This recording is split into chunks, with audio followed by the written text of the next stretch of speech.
Chapitre 2. Extraordinaire ordinaire. La nuit fut courte. À 8 heures, le réveil se mit à sonner et Clara grogna un peu. Malgré son désir toujours aussi vif de partir, ce matin-là, elle serait bien restée au lit. Mais il fallait aller acheter les billets, trouver une valise assez grande, téléphoner à sa mère, et puis trier tous ces papiers qui s'entassaient dans le salon depuis qu'elle préparait fébrilement son voyage. Ah oui, allait-elle sous-louer son appartement à cette jeune femme qui le lui avait demandé? Il faudrait bien alors le faire visiter aujourd'hui, et décider. À peine un œil ouvert, et voilà que tout le poids du monde lui tombait sur la tête. Elle s'assit sur le lit en soupirant. Vivement qu'elle soit en Asie, là-bas au moins elle pourra être tranquille. Dans un éclair, la soirée de la veille ressurgit dans son esprit, avec cette phrase énigmatique de Jacques. Demain, une journée sans programme, d'envie en envie. Et elle avait dit oui, sans vraiment réaliser à quoi. Et maintenant, elle se sentait liée par ce oui.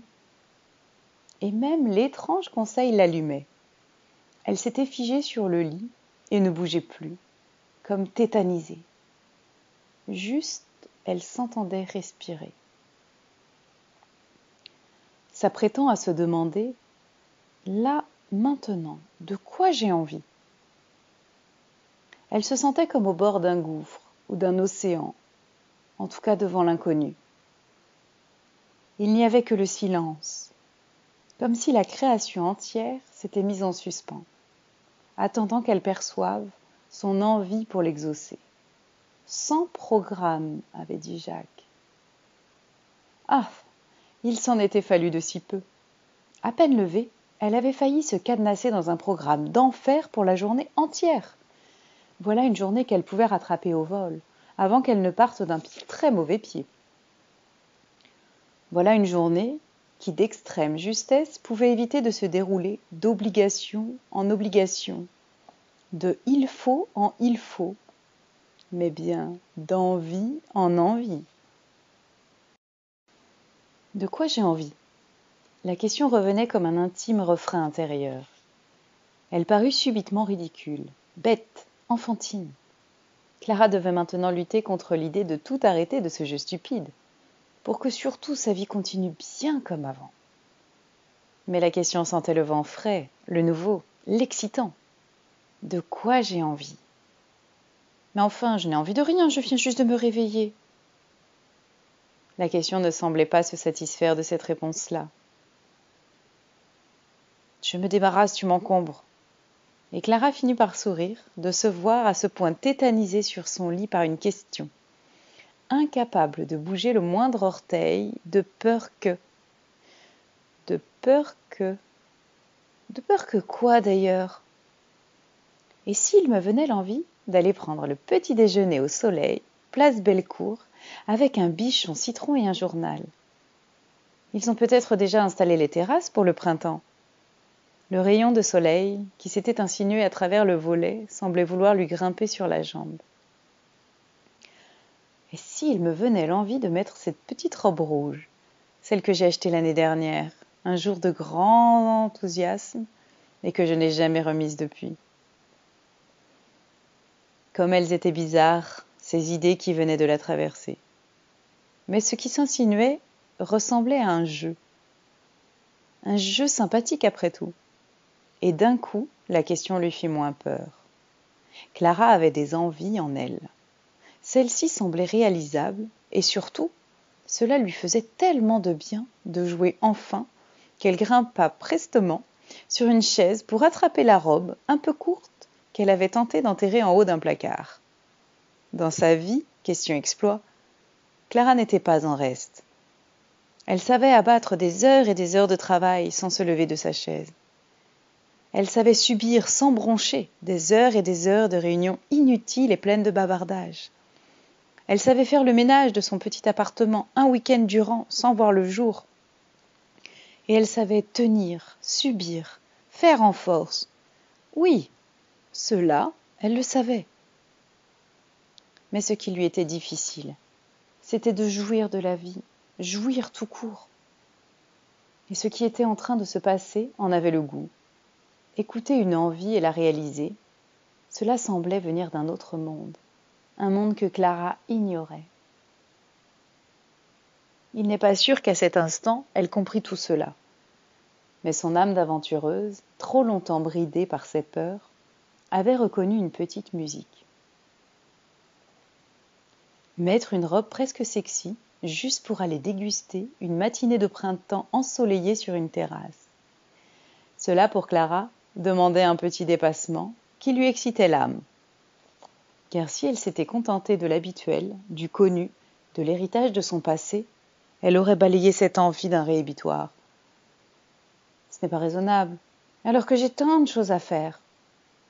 Là, elle prit un autre virage en se disant « On verra bien ensuite pour toutes les choses à faire. » Le petit déjeuner fut magique, un de ces instants en apparence ordinaire que personne au dehors ne perçoit, mais qui portent une réjouissance profonde. Un moment en suspens, hors du temps, où tout se met en quatre pour vous combler. Le soleil était là pour Clara, le café était délicieux, la petite Madeleine qui l'accompagnait fondait sous la langue, et le bichon au citron suffisamment acide pour titiller gentiment la bouche. Le serveur était bel homme, souriant, aimable.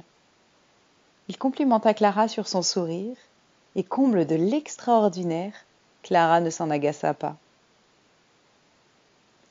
Il y a des îles dans l'existence qui sont de véritables états de grâce, quand les événements semblent sortir du chaos pour s'aligner dans le bon sens. Mais Clara n'était pas encore femme à la sensualité suffisamment habile pour renouveler cet instant. Au bout d'un moment, elle prit son agenda et commença à dresser le programme de sa journée, en noircissant les cases horaires. Devant l'ampleur de ce qui restait à faire, et le temps qu'elle avait déjà perdu pour son plaisir, elle poussa un grand soupir. C'était bien la peine de faire tout ce cinéma, car maintenant il allait lui coûter cher cet instant de délice volé à la vie.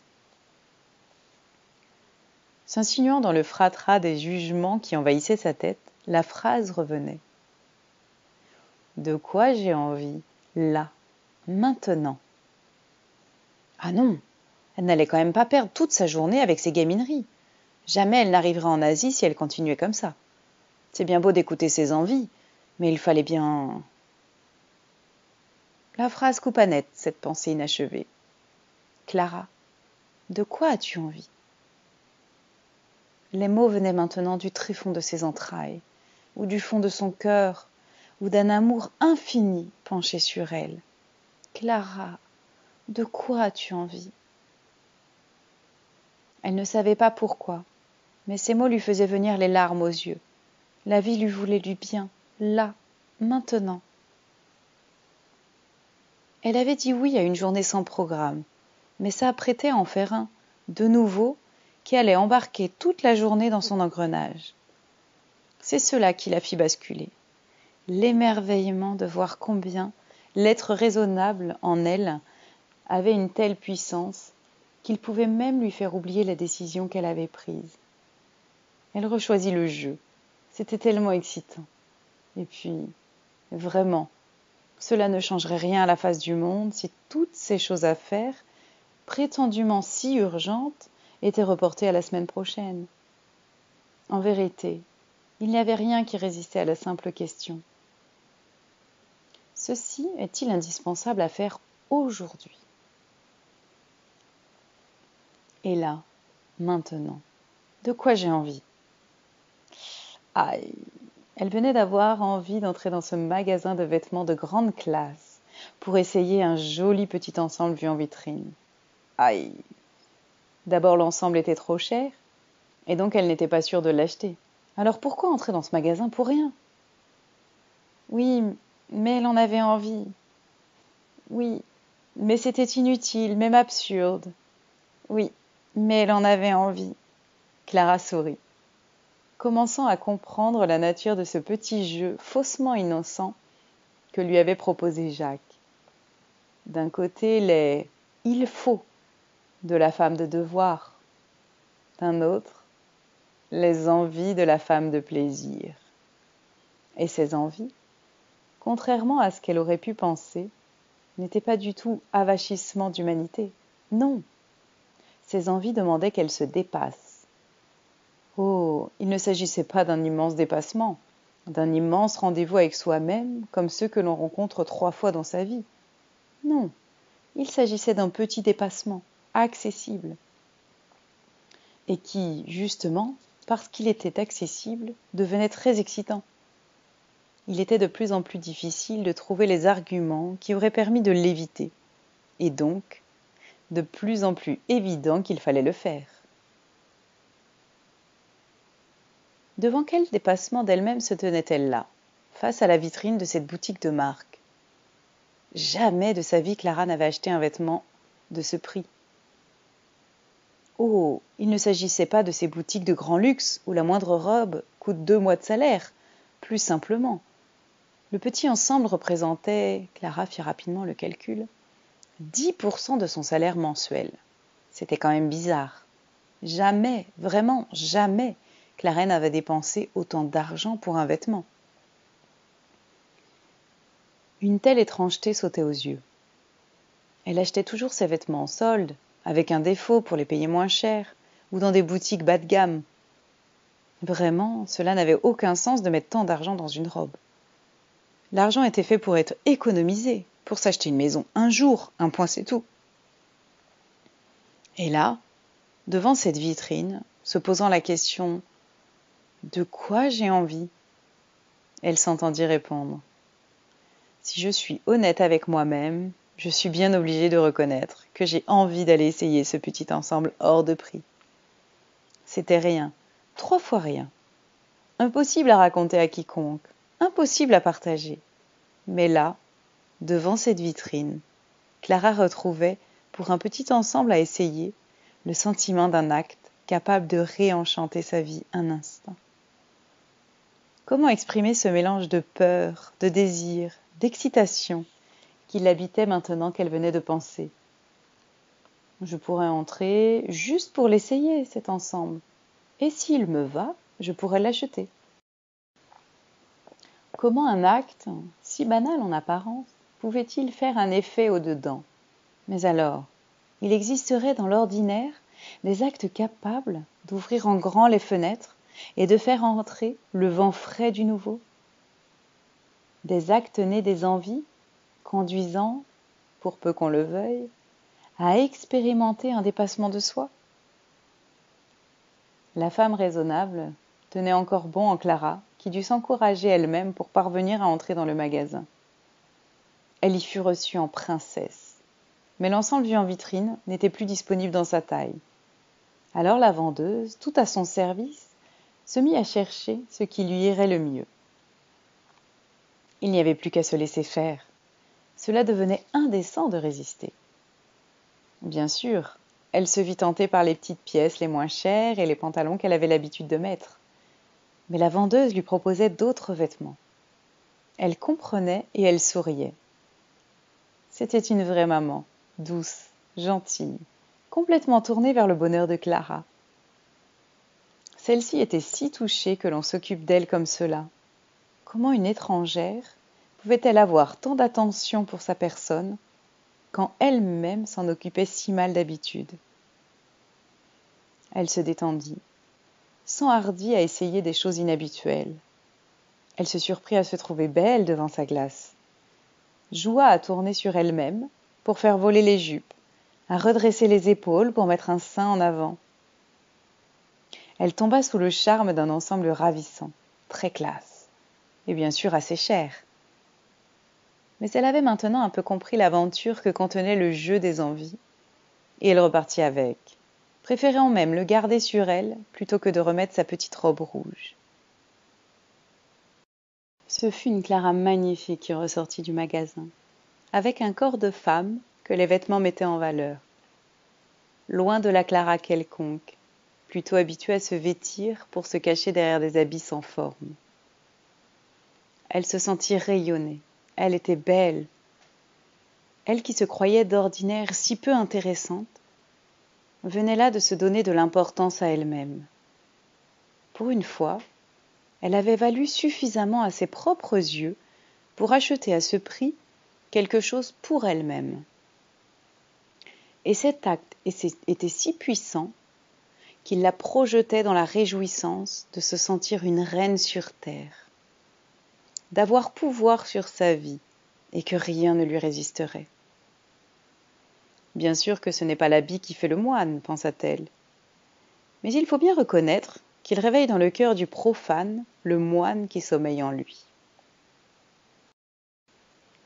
La journée était maintenant partie d'un très bon pied, et dans son élan, les événements se mettaient en ordre. L'agence de voyage était toute proche, et Clara alla y chercher les billets d'avion pour le Vietnam. Elle trouva ensuite, du premier coup, la valise qu'elle cherchait, justement mise en valeur dans une vitrine. Tout coulait, plus rien ne résistait. Il lui semblait avoir pris le bon rôle, dans le bon scénario, qui maintenant se déroulait à merveille, sans effort. Les choses étaient données et tout s'ouvrait.